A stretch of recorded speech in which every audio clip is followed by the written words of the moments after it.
We're gonna take this big old demon and slow roast him to 500,000 degrees. Oh yeah, oh, 1 second. I know it's here somewhere. Oh, there we go. Hi, you silly goose, and welcome to my review of Doom the Dark Ages. Doom the Dark Ages is the third installment of the series of Doom games developed by ID Software and published by Bethesda Software. This addition to the Doom franchise focuses on the exploits of the Doom Slayer that takes place before the stories of Doom 2016 and Doom Eternal. As Azrak and his demons lay siege to the Sentinel homeland, the story will take you through cityscapes, hellscapes, and some cosmic horror levels as well.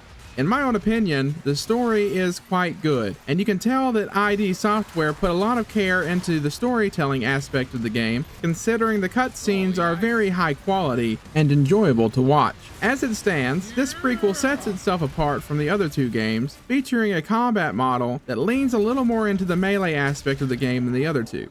This is made readily apparent to all those who begin playing Doom the Dark Ages, as the Doom Slayer wields a chainsaw shield combo that screams medieval. Somewhere, Marcus Phoenix just shed a tear because a chainsaw attached to a gun would pair really well with a chainsaw attached to a shield. With the addition of the shield comes the parry mechanic, which gives you the opportunity to punish certain enemy attacks, highlighted in green. ID Software's decision to lean more into the melee combat isn't just made apparent with the shield though, but also the plentiful amount of melee weapons that Doom the Dark Ages offers the players. The Power Gauntlet, which lends itself to those who enjoy a more flurry of blows style of melee combat, will leave the demon armies absolutely shocked by what happens. I have no regrets for the pun. You can boo me in the comments if you want. For those who want to rend enemy armor, the flail is the go-to melee weapon, featuring an AoE effect that will definitely be useful considering the Doomslayer is often swimming in hellish foes. Finally, for those who prefer to obliterate demons completely with raw melee power, the Dread Mace is sure to scratch that itch. This powerhouse of a melee weapon boasts devastating amounts of damage, with the significant drawback of only having one charge. I will say that I really like that each weapon has aspects about them that make them more important melee weapons to use in certain situations. Of course, melee combat isn't the only demon removal option for the Doomslayer, as Doom the Dark Ages also boasts 11 different guns that players can use to cause plenty of havoc for Azrak and his armies. You start the game with the iconic combat shotgun, and later on will be able to switch to the super shotgun mid-fight. Doom the Dark Ages gives each ranged weapon 2 different variations to choose from, and the ability to choose from those variants as well at will. My favorite weapon by a large margin was the Impaler. The power behind this single-shot weapon was amazing to see in action, capable of one-shot headshotting Hell Knights.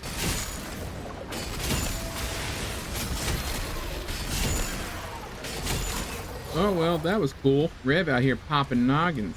And making quick work of larger enemies. You don't need that.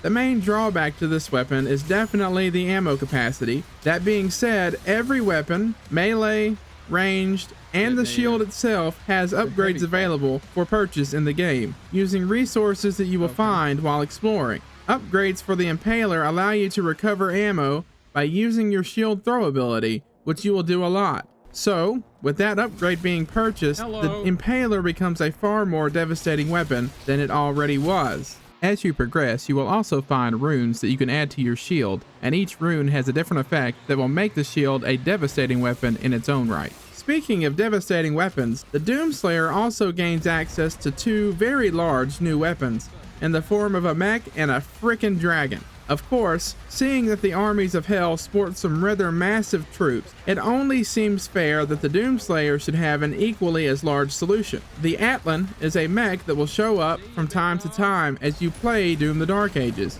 with specific chapters focusing on using the mech to progress the story. Some chapters are also built around piloting the dragon, chasing down various demon ships and obliterating important enemy strongholds. Not to mention, the dragon has its very own execution animation. After using both the Atlan and the dragon, I will say that the Atlan, while it is a cool experience, loses its luster rather quickly. Don't get me wrong, it was quite enjoyable 1-2 punching titans into oblivion, but you will spend most of your time in the Atlan punching. I would have preferred that the Atlan have access to its other weapons by default, instead of only getting to use them for a short period of time in certain parts of the mission sequence.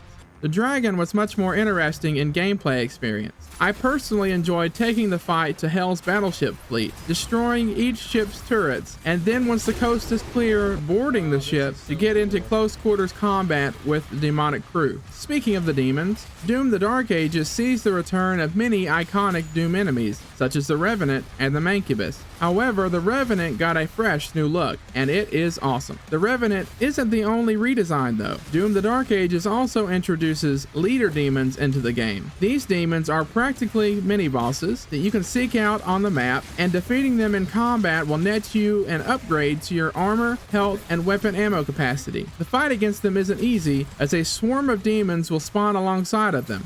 At some point, there are so many demons on the screen that Kenneth Copeland would think that he's flying on a public airline. Right. And get in a long tube with a bunch of demons. The game also introduces enemies that boost morale of the other demons, which empowers them to be faster and stronger. The morale boosting demons can be seen sporting a large banner on their backs. My one complaint that I have about the enemies and combat is that I really missed the brutality of the executions from Doom 2016 and Doom Eternal. Not to say that the new glory kill system is bad, it just isn't as rip and tear heavy as it was. However, that doesn't mean that it wasn't fun to kick demons into literal pieces as I journeyed throughout all the levels. Another highlight would definitely be the level designs. Dispersed throughout the levels themselves are a number of collectibles which at times may not be easy to acquire. At certain points during the playthrough of Doom the Dark Ages, you will find yourself faced with puzzles, keeping you from that collectible that you have been seeing on the map. Many of the puzzles are well designed and will have you exercising your mind figuring out how to solve them. The levels themselves are also really well done and quite massive, which makes sense considering the sheer size of the Atlan and the flight mechanics of the Dragon. Though it isn't just the size of the levels that stands out to me. There was a noticeable amount of care and thought put into making each level unique, with some of the levels pitting you against demons on Hell's battleship, while others have you traveling across sprawling map. My favorite level in particular is the Eldritch looking map. You heard me right. Doom the Dark Ages does take a Lovecraftian turn, though I'm not going to go any further into detail because I do not want to spoil it for you. Overall, I had a wonderful time playing Doom the Dark Ages. If you want to check it out for yourself, you can find it on Steam for $69.99 and can begin playing on May 15th. If you liked the video, consider hitting that like button. If you want to see more content like this, consider hitting the subscribe button. As always, remember that you are loved, and until next time, see ya silly gooses. And then we should be able to get a good sear on the outside, and from there we are just cooking real well. And this has been Cooking with the Doomslayer.